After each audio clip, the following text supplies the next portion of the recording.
Doctor Rakesh पाठक, आप उस पर टिप्पणी करिएगा, क्योंकि लार्जर है। राहुल गांधी को लगातार आप नेम शेमिंग करते रहिए, लेकिन लार्जर उसमें जो आप हिंदू मुस्लिम हिंदू वो ये जो कर रहे हैं, उससे देश का कितना नुकसान हो रहा है, उसका ये देख लीजिए आप। ये आज का है, आज का ये I will take action on this. Yes, क्योंकि मैंने टर्बन पहना है, तो आप लोग ये बोल रहे हैं। अगर मैंने टर्बन ना पहना तो आप मुझे बोलते खालिस्तानी। मैंने पुलिस बोला, पुलिस को बोलिए। आप मेरे रिलीजन पर नहीं बोल सकते। आपके रिलीजन पर ही बोल रहा मैं, आप मेरे रिलीजन पर नहीं बोल सकते। क्यों बोला खालिस्तानी? उन्होंने बोला अभी वीडियो में। नहीं, आपके रिलीजन पे कुछ बोला किसी ने?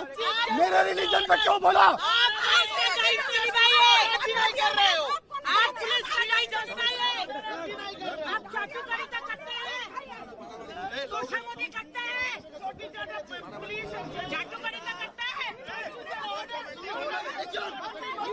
Nobody is making any comments on religion. Only you are making.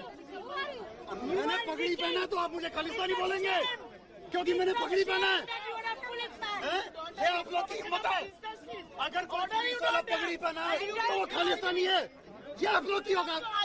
ये आप लोग बोल रहे हैं, ये आपका लेवल है, ये आप लोग का लेवल है। एक पुलिस ऑफिसर जिसने पगड़ी पहना है उसको आप खालिस्तानी बोल रहे हैं, क्योंकि वो अपनी ड्यूटी कर रहा है। क्या हुआ They are making comments.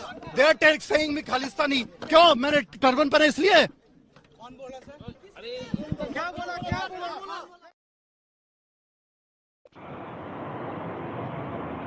मैं डॉक्टर राकेश पाठक, मुझे क्योंकि इस पे मुझे दुख नहीं है, इस पे मुझे गुस्सा है। आप कोई मुसलमान होगा उसको पाकिस्तानी बोलने लगी, आप कोई मतलब, और इसमें कोई वो नहीं है। मैं डॉक्टर राकेश पाठक दोनों चीजों पे वाई राहुल गांधी को टारगेट कर रहे हैं। अगर राहुल गांधी पप्पू हैं, अगर राहुल गांधी की कोई वो नहीं है, तो मोदी जी इतना परेशान क्यों है राहुल गांधी से? और दूसरा, ये बीजेपी के नेता इस देश के एक आईपीएस अफसर को ये कहने की हिम्मत कैसे कर सकते हैं कि खालिस्तानी इत्यादि? डॉक्टर राकेश पाठक सर, पहले राहुल गांधी से बीजेपी या नरेंद्र मोदी डरे हुए क्यों हैं? हमारा आज का टाइटल थंबनेल यही है। मुझे हर बार जब भी इस तरह की कोई बात होती है, कोई विमर्श होता है, जलील अली का एक शेर याद आता है, क्या क्या दिलों का खौफ छुपाना पड़ा हमें, खुद डर गए तो सबको डराना पड़ा हमें, अपने दिए को चांद बताने के वास्ते बस्ती का हर चिराग बुझाना पड़ा हमें। तो नरेंद्र मोदी और उनकी पार्टी, उनका पूरा तंत्र अपने एक दिए को चांद बताने के लिए बस्ती के बाकी चिरागों को बुझाने पर आमादा है, और खुद डरे हुए हैं, इसलिए बाकी लोगों को डराने की कोशिश करते हैं। वे डरे इसलिए हैं कि एक व्यक्ति निडर होकर हजारों किलोमीटर की यात्राएं कर रहा है, जनता से सीधे संवाद कर रहा है, जनता से बात कर रहा है, जनता के मुद्दों पर बात कर रहा है। दूसरी तरफ वो महानायक है जिन्होंने 10 साल से कोई प्रेस कॉन्फ्रेंस नहीं की, पत्रकारों से बात नहीं कर सकते, एक तरफा बात करते हैं, मन की बात करते हैं। उनका डर स्वाभाविक है। एन चुनाव की बेला में किसान आंदोलित हैं, बेरोजगार भी अब आंदोलन की राह पर हैं। पूरा देश महंगाई की बात अब करना शुरू कर चुका है, बेरोजगारी की बात हो रही है। तो ये डर सता रहा है सत्ता में बैठे लोगों को कि कहीं ये व्यक्ति जो सड़कों पर निकला हुआ है, ये हमें सत्ता से बाहर न कर दे। इसलिए उसे इस तरह के कानूनी दांव पेच में फंसाने की कोशिशें चलती रहती हैं। जैसा कि आपने बताया कि वो जो भाषण है राहुल गांधी का, या जो भी संवाद है, उन्होंने कहीं और दिया था। कानूनी प्रक्रिया तो यह है कि जो अपराध जहां घटित हुआ हो वहीं उसके बारे में कानूनी कार्रवाई हो सकती है। लेकिन पिछले प्रकरण में भी हम देख चुके हैं, जो मोदी सरनेम को लेकर जो मामला आया था, वो कहां राहुल बोले थे और कहां मुकदमा चला था, ये हमने देख लिया। और अंत उसका क्या हुआ? राहुल गांधी को सजा हुई, उनकी सदस्यता गई संसद से, और उसके बाद उनकी बहाल हुई सदस्यता सुप्रीम कोर्ट के आदेश से। लेकिन ये सारे दांव पेंच करते हुए भी सत्ता को कोई संकोच नहीं होता। उसे लगता है कि वो शायद ऐसी कोशिशें करके विपक्ष को पूरी तरह खत्म कर देगी। यही वजह है कि बीजेपी और उसके लोग, उसके कार्यकर्ता, उसके नेता इतने अहंकार में हैं कि आपने शुरू में चंडीगढ़ का जिक्र किया और चंडीगढ़ से हम सीधे पश्चिम बंगाल पहुंचे। दोनों प्रकरण ये बताते हैं कि एक तरफ तो भारतीय जनता पार्टी की लोकतंत्र में कोई आस्था नहीं है। वो चंडीगढ़ में जो कुछ कर रही थी देश ने देख लिया, आज सुप्रीम कोर्ट ने देख लिया, अदालत में वीडियो चला के दिखा दिए गए, ballot paper chief justice of India देख रहा है। यानी अब इस देश में एक छोटे से चुनाव के लिए भी देश की सबसे बड़ी अदालत को सामने आना पड़ेगा। आने वाले कल में निर्वाचन आयोग की जरूरत नहीं रहेगी, सुप्रीम कोर्ट चुनाव कराएगा सब जगह जाकर, क्योंकि भारतीय जनता पार्टी और उसके लोग न तो बैलेट पेपर से चुनाव कराना चाहते हैं और न ईवीएम से। उनकी कोशिश तो यह है कि चुनाव हो ही नहीं, एक तरह से यह साबित कर दिया जाए कि देखिए बैलेट पेपर में भी गड़बड़ी हो सकती है। तो आप लोग जो ईवीएम हटाने की बात कर रहे हैं वो बेईमानी है, बैलेट पेपर में ऐसा हो सकता है। इसको ऐसे भी टेस्ट केस के रूप में सोचना चाहिए आनंद जी। हो सकता है देश को कल ये समझाने की कोशिश की जाए कि नहीं ईवीएम ही ठीक है, बैलेट पेपर में तो ऐसा भी हो सकता है, और इसको योजनाबद्ध तरीके से करके सुप्रीम कोर्ट तक ले जाया गया हो, ये भी हो सकता है। दूसरी तरफ वो नजारा जो हमने अभी दर्शकों को दिखाया कि एक सिख आईपीएस ऑफिसर, उसका गुनाह सिर्फ यह है कि उसने पगड़ी पहन रखी है, वो देश के संविधान के अंतर्गत नौकरी करता है, काम कर रहा है। आप उसके धर्म के आधार पर, उसके पहनावे के आधार पर उसे खालिस्तानी बताते, और इसमें उन कार्यकर्ताओं की कोई गलती नहीं है सर। ये गंगा तो गंगोत्री से ही बह रही है। शिखर पुरुष स्वयं भी तो कहते हैं कपड़ों के आधार पर पहचानने की बात करते हैं। तो जब वे ऐसा कहते हैं तो उनके कार्यकर्ता, उनके नेता, उनके विधायक, सांसद, संसद से लेकर सड़क तक, संसद में जो कहा गया वो सबके सामने है। आज तक कोई कार्रवाई नहीं हुई, आज तक कुछ नहीं हुआ।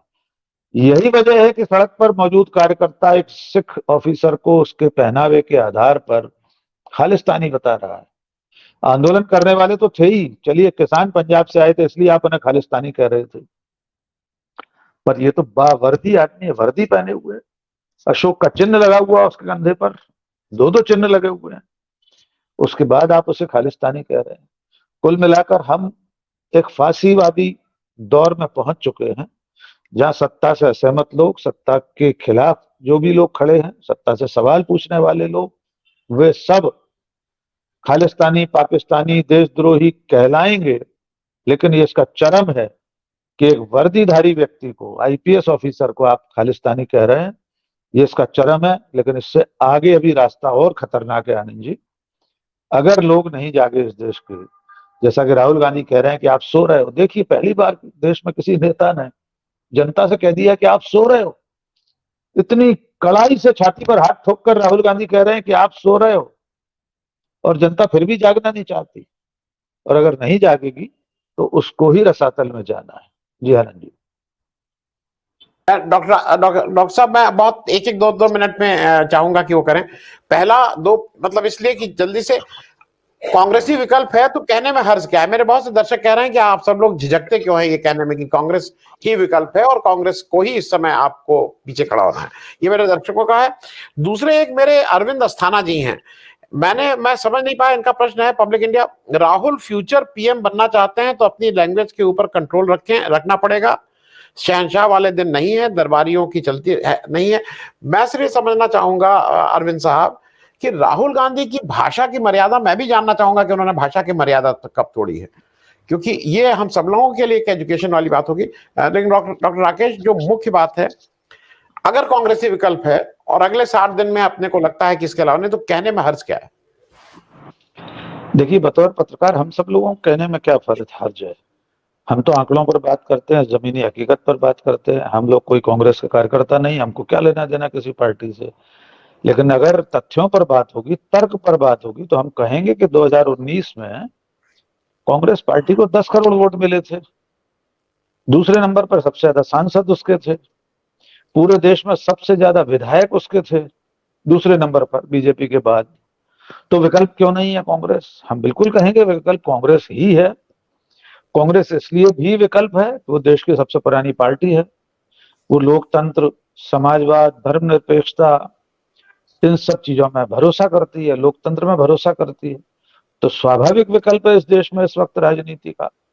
जो भी लोग हों, जितने स्वतंत्र चेता लोग हैं जिनका सीधे राजनीतिक दल से वास्ता नहीं है, उन सबको साफ साफ कहना चाहिए कि हाँ, राहुल गांधी या भारतीय राष्ट्रीय कांग्रेस या मल्लिकार्जुन खड़गे वे विकल्प हैं।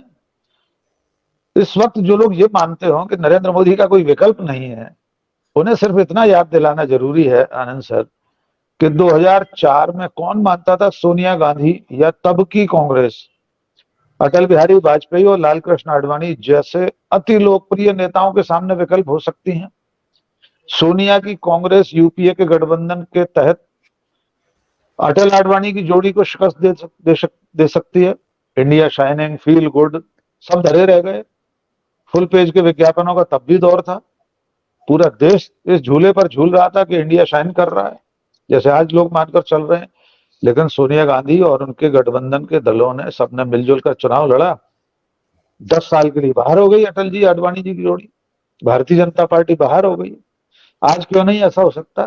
भारत की राजनीति में कुछ भी संभव है। और पीछे चले जाएं, श्रीमती इंदिरा गांधी भी तो चुनाव हार गई इस देश में, रायबरेली से चुनाव हार गई थी वे तो। अटल बिहारी वाजपेयी ग्वालियर में चुनाव हार गए थे। इस देश में कोई कहीं भी चुनाव हार सकता है। माननीय नरेंद्र मोदी भी बनारस में चुनाव हार सकते हैं। जिस दिन इस लोकतंत्र का देवता यानी मतदाता तय कर लेगा उसे किसे हराना है, किसे जिताना है, और जब भी वो तय कर लेता है तब सत्ता परिवर्तन कर सकता है। अंतिम बात, हमारे माननीय दर्शक अरविंद जी ने राहुल गांधी की भाषा को लेकर कहा। मुझे लगता है राहुल गांधी ने अब तक ऐसा कोई आपत्तिजनक बयान नहीं दिया जो हमारे लोकतंत्र, हमारे सामाजिक समरसता के खिलाफ हो, शालीनता सभ्यता की सीमा से परे हो। जिस दिन राहुल गांधी ऐसा कोई बयान देंगे, हम वो पहले व्यक्ति होंगे जो उसकी आलोचना करेंगे।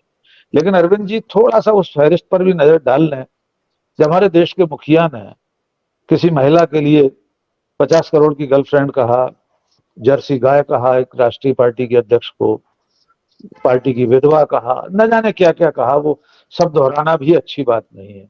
तो भाषा की मर्यादा, पद की गरिमा, इस सब को जिस व्यक्ति ने बलाए ताक रख दिया है, एक बार उससे भी पूछ लें कि वो ऐसी भाषा का इस्तेमाल क्यों करता है।